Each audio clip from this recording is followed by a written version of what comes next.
Hello guys, welcome back to NFT Inspo. For today's video, here are going to show you or discuss with you how to fix Samsung monitor white screen.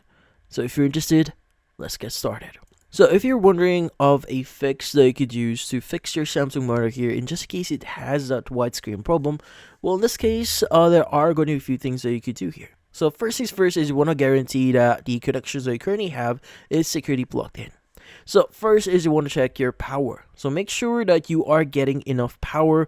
So in this case, for example, you want to check the back of your Samsung monitor and you want to make sure that the power cord is securely plugged in.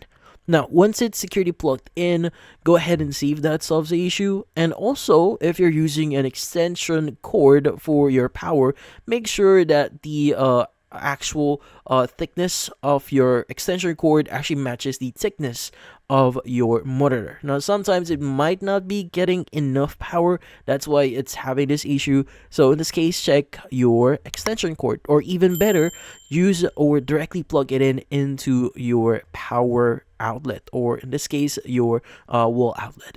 Now another thing that you can do here is you want to check the actual display connection. So you want to go ahead and check your HDMI or your display port here and make sure that they are properly connected inside it. So meaning you don't see any metal parts exposed, and also same thing, you want to check your computer or your laptop and see if it's properly connected as well. Because typically speaking, it might not be connected properly, that's why it's having this issue.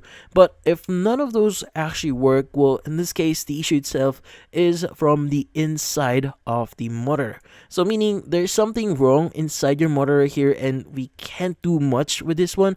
But what you could do is you could go ahead and contact a professional or a technician to get this fixed. But in this case, that's about it. So those are the things that you could try here and basically see if that solves the issue. Hopefully this video was able to help you. Like and subscribe to NFT Inspo. Thank you for watching.